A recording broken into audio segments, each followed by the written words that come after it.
In this clip we're going to do a quick tutorial on how to set the Generant Regulator and the soap injector on your Prowash iWash Classic pump stand.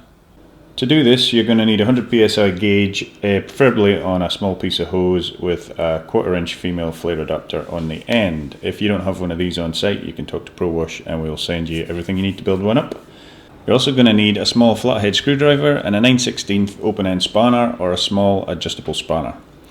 Now we attach the gauge rig to the flare fitting on the small tap on the side of the gen rig and keep the tap closed at this point. We need to check the setting on the gen rig with the bay running and the gun trigger pulled. If you don't have a helper to stay in the bay and keep the trigger pulled, you can use something like tape or an Alki strap or something to hold the trigger closed and to hold the gun in its holder.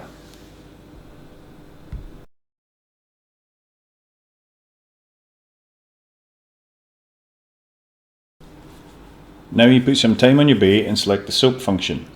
With the trigger pulled and the bay running, we can go back to the Generant Regulator and open the tap on the side and check the pressure. We want this pressure to be at least 20 psi, so when we set it up we usually set it slightly over at around 23 psi. This allows a bit of wear between now and the next time you happen to have to set it or adjust it. You adjust the pressure with the T-handle, and once you've got it set at just over around 23 psi, you can lock it in place with the little nut and then you can close the tap again.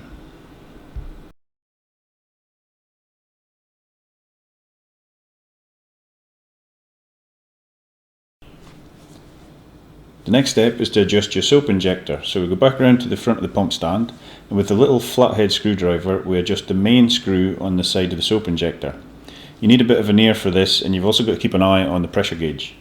So what you do is you slowly turn the screw clockwise, which is closing off the water supply to the pump, until the point that you hear the pump start to cavitate. You might also notice at this point that the pressure on the gauge drops a little.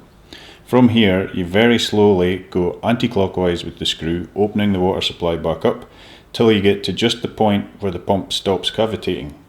From here the pressure gauge should be back to 1000 psi, and from this point you go 1/2 turn further anti-clockwise. Now I'll shut up for a second and we'll watch that clip again with the pump sound so you can hear exactly what it sounds like.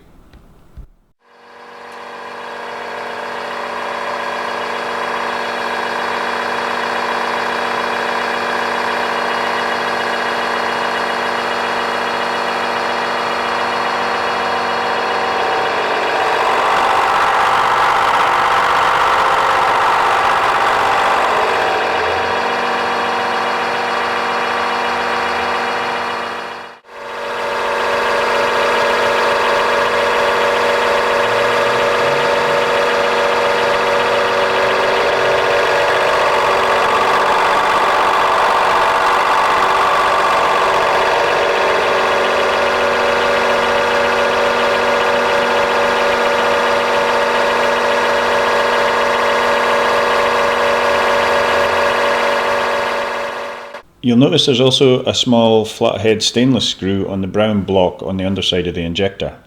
We want this little stainless screw to be screwed out to the point that the head of the screw is flush with the brown block. This screw is opening and closing a port in that block which allows the soap to flow. On a new pump stand it will come already set, but if you've had to replace your soap injector you might find the new injector came with this little stainless screw screwed all the way in, which is actually closing the port. So make sure the little stainless screw is screwed out flush with the edge of the block. With these settings in place, now we go back out to the bay and have a look at the flow from the gun. We should have a good flow of soap coming from the gun, so hit the rinse button and make sure that the soap stops and it goes to freshwater rinse. While it's doing this, you can go back into the plant room, make sure the pump's still at a steady 1000 psi and it sounds happy, and that the Generant Regulator is still set at just a little bit over 20 psi. Then we can go back to the bay, hit the wax function, make sure it goes from rinse to wax, have a look at the wax flow, go back into the plant room, again make sure we've still got 1000 psi and the Generant Regulator is still set at 23 psi.